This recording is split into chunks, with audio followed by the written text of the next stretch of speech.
केंद्र व प्रदेश के दो दागदार मंत्रियों के बारे में आज मैं बात करूंगा और दोनों के बारे में उच्च न्यायालय ने कड़ी टिप्पणी किया है।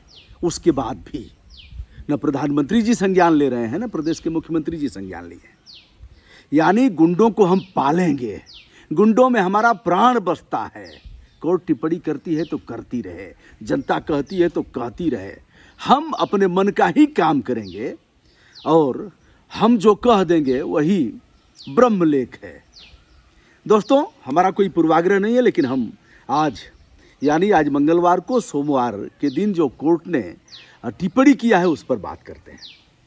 मामला है अजय मिश्रा टेनी का। टेनी यानी लखीमपुर का सांसद, दागी सांसद, 302 का जो मुलजिम रहा है, अभी भी हाई कोर्ट के आदेश पर उसकी जमानत पर वह है, सांसद बनाया और गृह राज्य मंत्री बना दिया। टेनी मिश्रा का बेटा आशीष मिश्रा एसआईटी की जांच में एसआईटी ने कहा और कोर्ट ने इसे माना कि इसने गाड़ी चढ़ा दिया सक्रिय योजना बनाकर।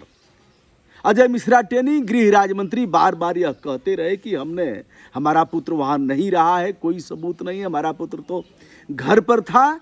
लेकिन जांच में यह बात सिद्ध पाई गई, यह बात सामने आती है कि टेनी मिश्रा का बेटा यानी गृह राज्य मंत्री का बेटा जो थार गाड़ी लिए था और किसानों पर चढ़ा दिया।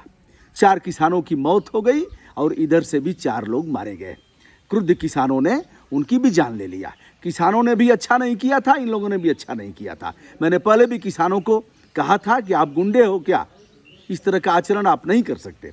अब चलिए मामला क्या है, कोर्ट ने क्या कहा है। बड़ा मजेदार है मामला दोस्तों।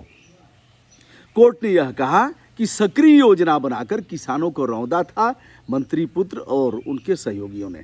सहयोगी कौन है? सहयोगी 4 लोग हैं और चारों लोगों की जमानत याचिका कल खारिज कर दी गई। कोर्ट ने खारिज कर दिया। चारों लोगों के बारे में कोर्ट ने यह कहा कि आरोपी राजनीतिक रूप से काफ़ी मजबूत हैं। इनकी पकड़ इतनी मजबूत है कि यह साक्ष्यों से छेड़छाड़ कर सकते हैं, यह सबूत मिटाने का प्रयास कर सकते हैं और गवाहों को धमका सकते हैं। यह चारों कौन हैं? लवकुश हैं, अंकित दास हैं, सुमित जायसवाल हैं और शिशुपाल हैं।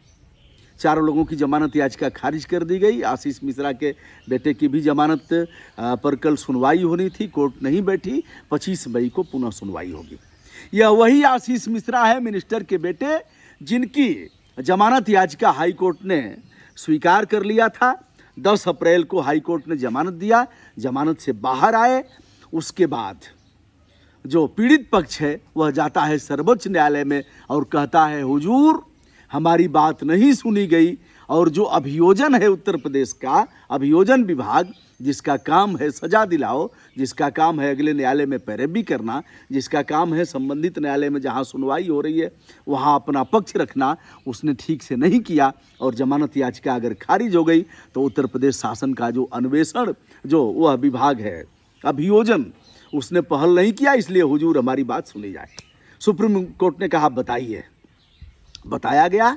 सुप्रीम कोर्ट को, माननीय सर्वोच्च न्यायालय को यह लगा कि बात में दम है और आशीष मिश्रा यानी अजय मिश्रा टेनी गृह राज्य मंत्री के बेटे की जमानत नहीं होनी चाहिए। जमानत हुई तो सुप्रीम कोर्ट में अपील करनी चाहिए अभियोजन को। अभियोजन ने ऐसा नहीं किया, इसलिए बेटा जमानत जो दी गई है उसे खारिज किया जाता है।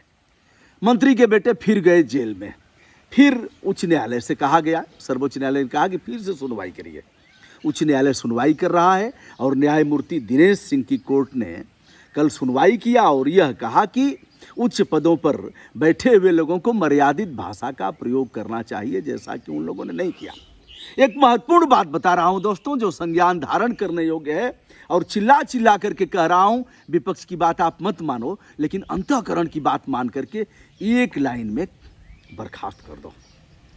यह टेनी गृह राज्य मंत्री रहने लायक नहीं है, यह सांसद रहने लायक नहीं है, यह जिले के सर्वोच्च सदन में भी जाने लायक नहीं है।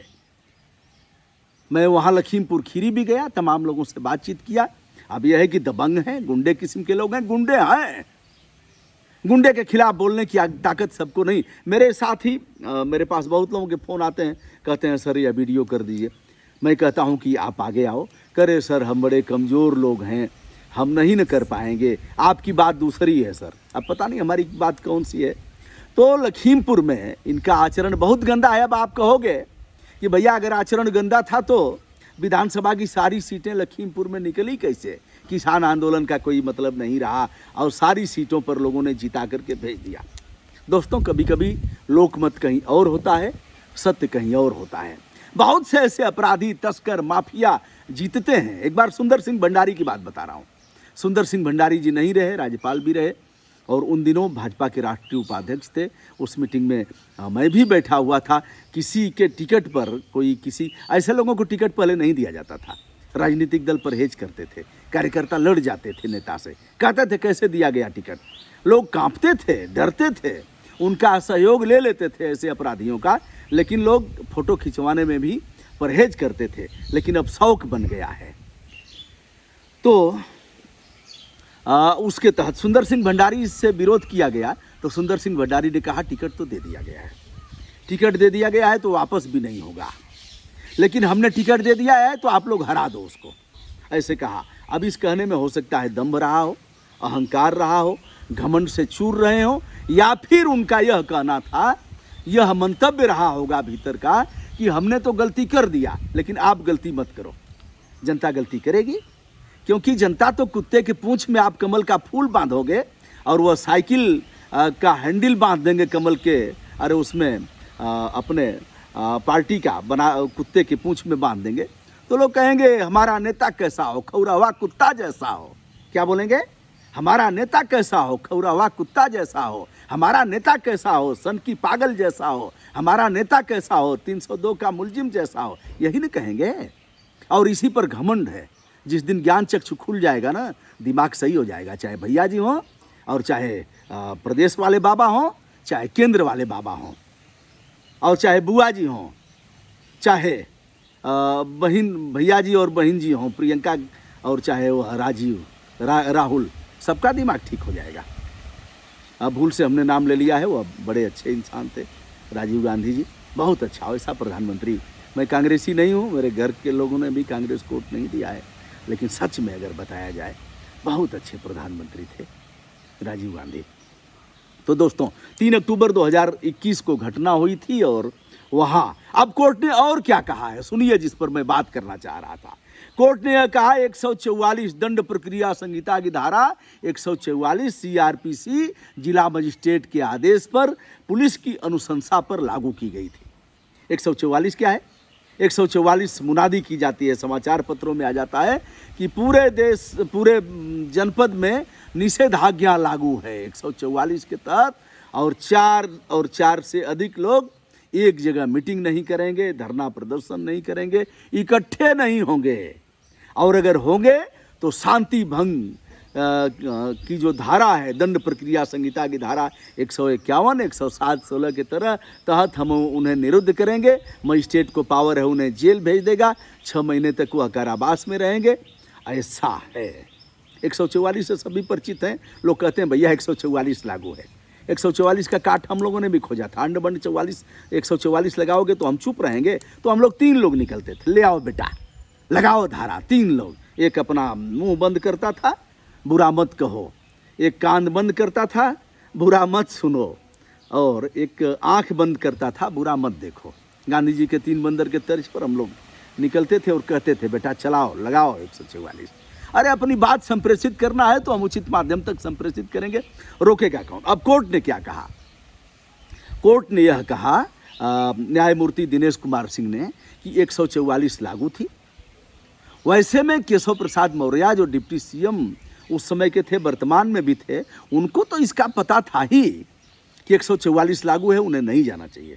नंबर 1। नंबर 2, जिला प्रशासन पर भी कड़ी टिप्पणी करते हुए कहा कि 144 लागू था तो उस रैली को निरस्त करना चाहिए, जो दंगल था उसको निरस्त करना चाहिए। तीसरा विषय यह कहा कि अगर 144 पूरे जनपद में लागू थी तो केंद्रीय गृह राज्य मंत्री, जो कभी होमगार्ड और सिपाही देख करके भागता था, और यही इस मिनिस्टर की भी हाल है, यह भी भागते थे। कौशाम्बी से लेकर के प्रयागराज में तमाम मुकदमे दर्ज हैं, कुछ मुकदमे वापस ले लिए गए, जिसको चाहें भैया अक्षत फेंक करके शुद्ध कर देंगे।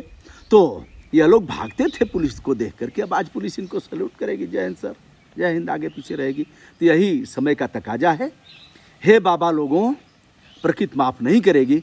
कोर्ट के इस टिप्पणी पर संज्ञान धारण करके और आशा करता हूं कि कार्यवाही करेंगे।